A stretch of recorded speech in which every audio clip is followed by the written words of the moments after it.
ఒక అందమైన పొలంలో బాగా వికసిస్తున్న సూర్యుని కాంతిలో పూలు వికసించి నదులు ప్రవహిస్తూ ఉండేవి. అక్కడ ఇద్దరు మంచి స్నేహితులు ఉండేవారు. ఒకరు బాగా కష్టపడే చీమ ఆనంది, అలాగే నిర్లక్ష్యంగా తిరిగే గద్దె గోపి. ఆనంది రోజంతా కష్టపడి గింజలు సేకరించి తన ఇంట్లో నిల్వ చేసేది. ఎందుకంటే చిరకాలం దగ్గర పడుతుందని. అప్పటికి తినేందుకు ఏమీ ఉండదని తెలుసు. కానీ గోపి అతనికి పని చేయటమంటే బోల్. ఆకలి మీద కూర్చొని సంగీతం వహిస్తూ రోజంతా ఎంజాయ్ చేసేవాడు.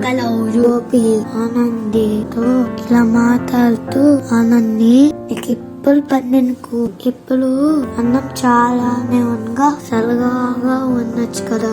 ఆనంది గోపితో మాట్లాడుతూ, గోపి ఇప్పుడు లేదు కానీ చలికాలం వస్తే ఇంతకేం దొరకదు కాబట్టి ఇప్పుడే సిద్ధం అవ్వాలి అని ఆనంది సమాధానం చెప్పింది. కొన్ని రోజులు గడిచిపోయాయి. చలికాలం వచ్చింది. పొలమంతా మంచుతో కప్పపడి ఉంది. చెట్టులు మంచులో మునిగిపోయాయి. ఆహారం ఎక్కడ కనపడలేదు. అప్పుడు గోపి చేతులు అతుకుంటూ వణికిపోతూ బాగా ఆకలిస్తుంది. ఎక్కడైనా ఏదైనా దొరుకుతా అని వెతుకుతాడు, కానీ ఏం కనిపించదు. చలిలో వణుకుతూ గోపి ఆనంది ఇంటి దగ్గరికి వెళ్ళి తలుపు తట్టాడు. ఆనంది తలుపు తీసి ఎవరంటూ వస్తే అప్పుడు గోపి, ప్లీజ్ ఆనంది, నాకు తినటానికి ఏమైనా ఇస్తావా? నాకు బాగా ఆకలిగా ఉంది అని వేడుకున్నాడు.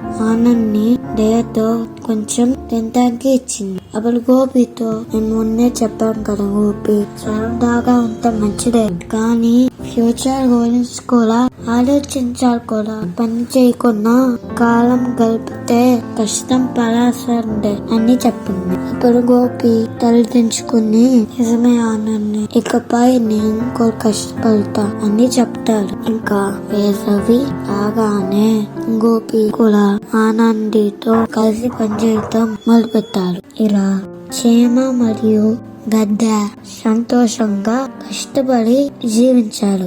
ఇంట్లో నీతి ఏంటంటే కష్టపడితేనే భవిష్యత్తులో కష్టం అన్నది. కాబట్టి మీరు కూడా ఎప్పుడే కష్టపడండి.